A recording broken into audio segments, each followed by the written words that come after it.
किसी गांव में कभी एक विधवा औरत रहती थी जिसका इकलौता बेटा था मिराली। माँ बेटे बहुत ही गरीब थे। वह औरत ऊन साफ करती, लोगों के कपड़े धोती और इसी तरह से अपना और अपने बेटे का पेट पालती थी। मिराली जब बड़ा हो गया तो उसकी माँ ने कहा, बेटे अब मुझमें और काम करने की हिम्मत नहीं रही, तुम्हें जरूर कोई काम तलाश करना चाहिए और इस तरह से अपनी रोजी रोटी कमानी चाहिए। अच्छी बात है माँ, मिराली ने कहा और रोजगार की तलाश में निकल पड़ा। वह जहां तहां भटका मगर कहीं भी उसे कोई काम नहीं मिला। कुछ अरसे के बाद वह एक सेठ के घर पहुंचा। मिराली ने सेठ से पूछा, सेठ जी क्या आपको नौकर की जरूरत है? सेठ ने जवाब दिया, हाँ जरूरत तो है। और सेठ ने उसी समय मिराली को नौकर रख लिया। एक दिन गुजर गया मगर सेठ ने अपने नए नौकर से कुछ भी करने को नहीं कहा। दूसरा दिन भी गुजर गया मगर सेठ ने उसे किसी तरह का कोई भी हुक्म नहीं दिया। तीसरा दिन भी गुजर गया मगर सेठ ने उसकी तरफ बिल्कुल भी कोई ध्यान न दिया। मिराली को ये सब बहुत ही अजीब लगा। उसकी समझ में नहीं आ रहा था कि सेठ ने उसे किस लिए नौकर रखा है। इसलिए उसने सेठ से जाकर पूछा, मालिक आप मुझे कोई काम करने को देंगे ना? हाँ हाँ, सेठ ने जवाब दिया, कल तुम्हें मेरे साथ चलना है।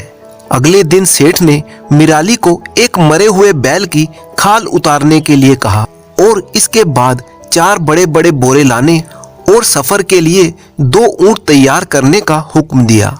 एक ऊंट पर बैल की खाल और बोरे लाद दिए गए, दूसरे पर सेठ खुद सवार हो गया और वे लोग चल पड़े। जब वे दूर दराज के एक पहाड़ के पास पहुंचे तो सेठ ने ऊंट रोके और मिराली को बोरे और बैल की खाल उतारने का आदेश दिया। मिराली ने ऐसा ही किया। तब सेठ ने कहा कि मिराली बैल की खाल को उलटकर उस पर लेट जाए। मिराली की समझ में न आया कि ये क्या किस्सा है, मगर उसने मालिक का हुक्म टालने की जुर्रत नहीं की और वैसा ही किया। जैसे ही वह बैल की खाल पर लेट गया, सेठ ने मिराली को खाल में लपेटकर एक बंडल सा बनाया और उसे अच्छी तरह कस दिया। फिर एक चट्टान के पीछे जाकर छिप गया। कुछ देर बाद 2 बड़े बड़े पक्षी वहां आए। उन्होंने उस खाल को अपनी चोंचों से पकड़ लिया क्योंकि उस खाल में से ताजा मांस की गंध आ रही थी और वो उस बंडल को उड़ाकर एक पहाड़ की चोटी पर ले गए। चोटी पर पहुंचकर पक्षी उस खाल को चोंचों और पंजों से नोचने लगे और उसे इधर उधर खींचने लगे। खाल फट गई और उसमें से मिराली लुढ़क कर बाहर आ गया। पक्षियों ने उसे देखा तो वह डर कर उड़ गए और खाल को भी अपने साथ ले गए। मिराली उठकर खड़ा हुआ और अपने इर्द गिर्द देखने लगा। उसका सेठ जो कि पहाड़ के नीचे खड़ा था वो उसे देखकर चिल्लाया, वहां पर बुत बने क्यों खड़े हो?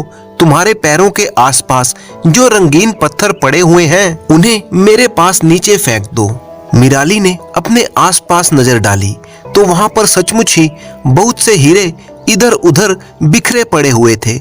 उनमें लाल, नीलम, पन्ने और कई तरह के खूबसूरत हीरे धूप में खूब चमक रहे थे। मिराली हीरे उठा उठाकर नीचे अपने सेठ के पास फेंकने लगा। सेठ उन हीरों को उठाकर जल्दी जल्दी अपने बोरों में भरता गया। मिराली बहुत देर तक काम करता रहा। अचानक उसके दिमाग में एक ख्याल आया तो उसका खून सूख गया। उसने कहा, मालिक मैं यहाँ से नीचे कैसे उतरूंगा? उसने पुकार कर अपने सेठ से पूछा। कुछ और हीरे नीचे फेंक दो, सेठ ने जवाब दिया, मैं बाद में तुम्हें नीचे उतरने का तरीका बताऊंगा। मिराली ने उस पर विश्वास किया और हीरे नीचे फेंकता रहा। जब बोरे ऊपर तक भर गए तो सेठ ने उन्हें ऊंटों पर लाद दिया। ऐ बेटे, उसने हंसते हुए मिराली को पुकार कर कहा, अब तो तुम समझ ही गए हो ना कि मैं अपने नौकरों से क्या काम लेता हूँ। देखो तो वहाँ पहाड़ पर तुम्हारे जैसे कितने और हैं। इतना कहकर सेठ अपने ऊंटों को हाँक कर ले गया। मिराली पहाड़ पर खड़ा रहा। वह नीचे उतरने के रास्ते की तलाश करने लगा मगर वहां तो सिर्फ खड्ड और खाइयां ही थी और हर जगह पर इंसानी हड्डियां बिखरी पड़ी थीं। ये उन्हीं लोगों की हड्डियां थी जो मिराली की ही तरह ही सेठ के नौकर रहे थे। मिराली कांप उठा। अचानक उसे अपने ऊपर पंखों की जोरदार फड़फड़ाहट सुनाई दी और इससे पहले कि वह मुड़ सके एक बड़ा सा उकाब पक्षी उस पर झपटा। वह मिराली के टुकड़े टुकड़े करने ही वाला था, मगर मिराली ने अपने होश हवास कायम रखे और अपने दोनों हाथों से उकाब पक्षी के पंजे जकड़ लिए और उन्हें कसकर पकड़े रहा। उकाब जोर से चीखा, उड़ा और मिराली को नीचे झटक देने के लिए चक्कर काटने लगा। आखिरकार वह थक कर जमीन पर आ गिरा और उसके साथ मिराली भी सुरक्षित जमीन पर आ गया। तब मिराली ने उसके पैर छोड़ दिए और पक्षी हवा में उड़ गया। इस तरह मिराली मौत के भयानक मुंह से सही सलामत निकल आया। वह बाजार में जाकर फिर से काम की तलाश करने लगा। अचानक उसे वही सेठ फिर से दिखाई दिया। वह सेठ फिर से एक बार मिराली की तरफ आ रहा था। मिराली ने पूछा, सेठ क्या आपको नौकर की जरूरत है? सेठ के दिमाग में तो भूलकर भी यह बात नहीं आई थी कि उसका कोई नौकर जिंदा लौटकर भी आ सकता है। ऐसा तो पहले कभी नहीं हुआ था। इसीलिए उसने मिराली को कोई दूसरा ही समझा और अपने साथ घर ले गया। कुछ समय बाद सेठ ने मिराली को एक मरे हुए बैल की खाल उतारकर और उसके बाद 2 ऊंट तैयार करने और 4 बोरे लाने का हुक्म दिया। वे लोग उसी पहाड़ की तरफ रवाना हो गए। वहां पर पहुंचकर सेठ ने पहले की ही तरह मिराली को खाल पर लेटने और उसे अपने इर्द गिर्द लपेटने के लिए कहा। मिराली ने कहा, मुझे करके दिखाइए, मैं ठीक से समझा नहीं। इसमें समझने की क्या बात है, देखो ऐसा करना चाहिए, सेठ ने जवाब दिया और फैलाई हुई खाल पर लेट गया। तब मिराली ने तुरंत सेठ को लपेटकर खाल का एक बंडल बना दिया, उसे कसकर बांधा और एक और छिपकर खड़ा हो गया। अरे मेरे बेटे, सेठ चिल्लाया, यह तुमने मेरे साथ क्या किया? मगर इसी समय वही 2 बड़े बड़े पक्षी उड़ते हुए आए और बैल की खाल को उड़ाकर पहाड़ की चोटी पर ले गए। वहां पहुंचकर वे खाल को चोंचों और पंजों से फाड़ने लगे, मगर बीच में सेठ को लिपटा हुआ देखकर वे डर गए और उड़ गए। सेठ लड़खड़ाता हुआ उठ खड़ा हो गया। सेठ, वक्त बर्बाद मत करना, हीरे नीचे फेंको जैसा मैंने किया था, मिराली ने नीचे से पुकार कर कहा। अब सेठ उसे पहचान गया और डर और गुस्से से थर-थर कांपने लगा। तुम पहाड़ से नीचे कैसे उतरे? सेठ ने मिराली से पूछा। जल्दी से मुझे जवाब दो, कुछ हीरे नीचे फेंक दो, जब मेरे पास काफी हीरे हो जाएंगे तो मैं तुम्हें बता दूंगा कि पहाड़ से नीचे कैसे उतरा जा सकता है, मिराली ने जवाब दिया। सेठ हीरे नीचे फेंकने लगा और मिराली उन्हें जल्दी जल्दी उठाने लगा। जब बोरे भर गए तो मिराली ने उन्हें ऊंटों पर लाद दिया। सेठ, अब जरा अपने इर्द गिर्द नजर डालो, मिराली ने पुकार कर कहा। जिन आदमियों को तुमने मौत के मुंह में धकेला था, उनकी हड्डियां सभी जगह बिखरी पड़ी हैं। तुम उनसे नीचे उतरने का रास्ता क्यों नहीं पूछते? जहां तक मेरा सवाल है, मैं तो अपने घर चला। इतना कहकर मिराली ने ऊंटों का मुंह मोड़ा और अपनी मां के घर की ओर चल दिया। सेठ पहाड़ की चोटी पर इधर उधर दौड़ता हुआ धमकियां देता रहा और चीखता चिल्लाता रहा, मगर ये सब कुछ बेकार था। वहां उसको सुनने वाला कोई नहीं था। सेठ को अपने किए हुए कुकर्मों की सजा मिल गई और वह भी वहीं पर तड़प तड़प कर मर गया। जबकि मिराली अब बहुत ही धनवान होकर अपने घर लौट आया था। वह अपनी मां के साथ एक खुशनुमा जिंदगी बिताने लगा।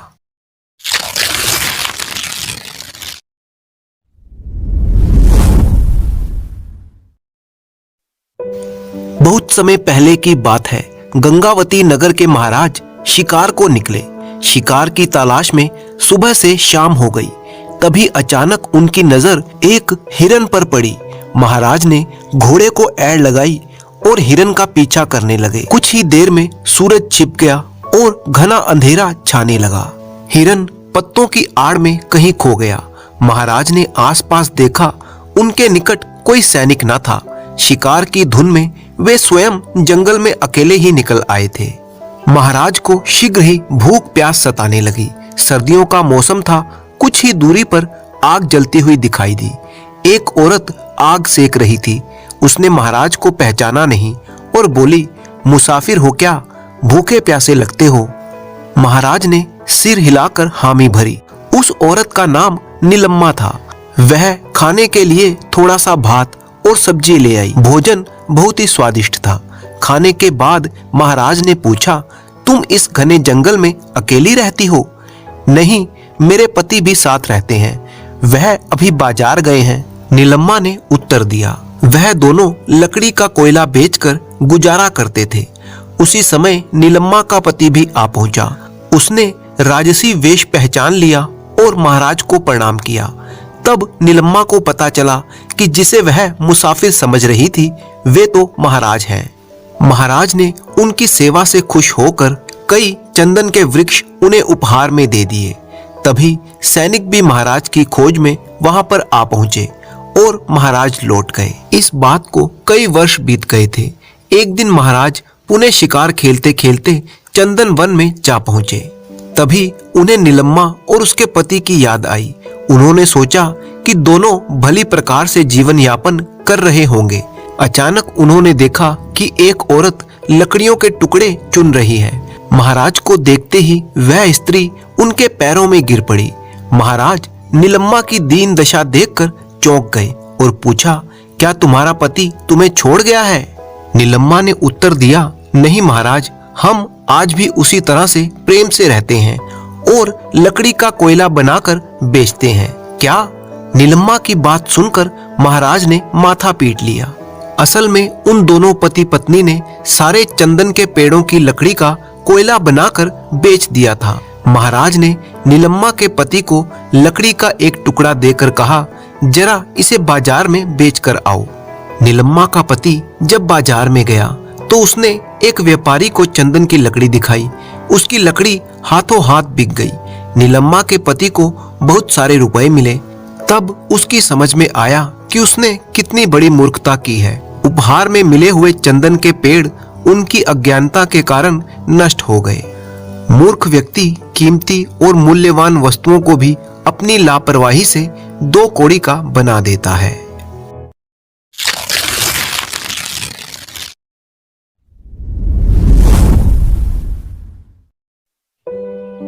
कई वर्षों पहले की बात है। कारापुर जंगल के पास वाले एक गांव में जयललिता रहती थी। विवाह के पश्चात जब वह ससुराल पहुंची तो सासू माँ ने लपक कर उसे गले लगा लिया। परंतु कुछ ही दिनों में सासू माँ जान गई कि बहू घर के काम में एकदम अनाड़ी है। अब क्या होगा, घर तो चलाना ही था। उन्होंने बहू से कहा, जयललिता, मुझे पूछे बिना कोई काम मत करना। यदि ऐसा किया तो कुल देवता का शाप लगेगा। बहू ने सिर हिलाकर हामी भर दी। फिर तो बस सारा दिन घर में यही आवाजें आती, माँ जी कद्दू की सब्जी बना लूं? आटा कितना पीसना है? भैंस को चारा कब देना है? मैं बाल बांध लूं? लोटे से पानी पी लूं? कुछ दिन तक तो सब कुछ ठीक ठाक चलता रहा। एक दिन मामूली से बुखार से सासू माँ चल बसी। अब क्या हो सकता था? जयललिता ने दिमाग लगाया और मिट्टी की सुंदर गुड़िया बनाई। उसी को वह सास मानकर घर का कामकाज करती। कोई भी काम करने से पहले वह मूर्ति से अवश्य पूछती। उसके पति मल्लना ने भी कभी कुछ नहीं कहा।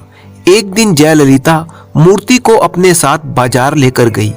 सामान की खरीदारी से पहले सासू माँ की आज्ञा लेना भी तो जरूरी था। उसने बाजार में सारा सामान मूर्ति से पूछ पूछ कर खरीदा।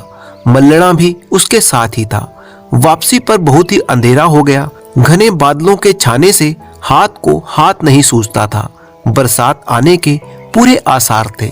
हार कर पति पत्नी ने एक पेड़ की डाल पर शरण ले ली। रास्ता बिल्कुल सुनसान था। चारों ओर घना जंगल था। डर के कारण वे लोग पेड़ से उतरे ही नहीं। उन्होंने वहीं रात बिताने का फैसला किया। दोनों सुबह के थके हारे थे, पेड़ पर ही सो गए।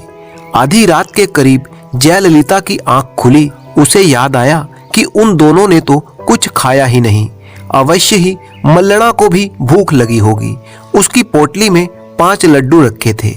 आदत के अनुसार उसने मिट्टी की सासू माँ से पूछा, भूख तो जोरों की लगी है, मैं 2 खा लूं और इन्हें 3 दे दूं। उसी पेड़ के नीचे 5 चोर बैठे थे। चोरी के माल का बंटवारा हो रहा था। जयललिता की बात सुनकर उन्होंने सोचा कि निश्चय ही कोई चुड़ैल उन्हें खाने की योजना बना रही है। वे सामान उठाकर भागने की तैयारी करने लगे। तभी जयललिता के हाथ से मिट्टी की मूर्ति गिर पड़ी। हड़बड़ाहट में चोरों ने समझा कि चुड़ैल ने उन पर हमला कर दिया है। वे सामान छोड़कर 9-2-11 हो गए। जयललिता और उसका पति चुपचाप नीचे उतरे। सारा कीमती सामान बांधकर वे घर लौट आए। मिट्टी की सासू माँ टूट गई थी। मल्लड़ा ने अपनी पत्नी को समझाया कि शायद अब माँ स्वर्ग में चली गई है, उन्हें अधिक कष्ट देना ठीक नहीं है। जयललिता ने अपने पति की आज्ञा का पालन किया और अपनी बुद्धि से गृहस्थी चलाने लगी।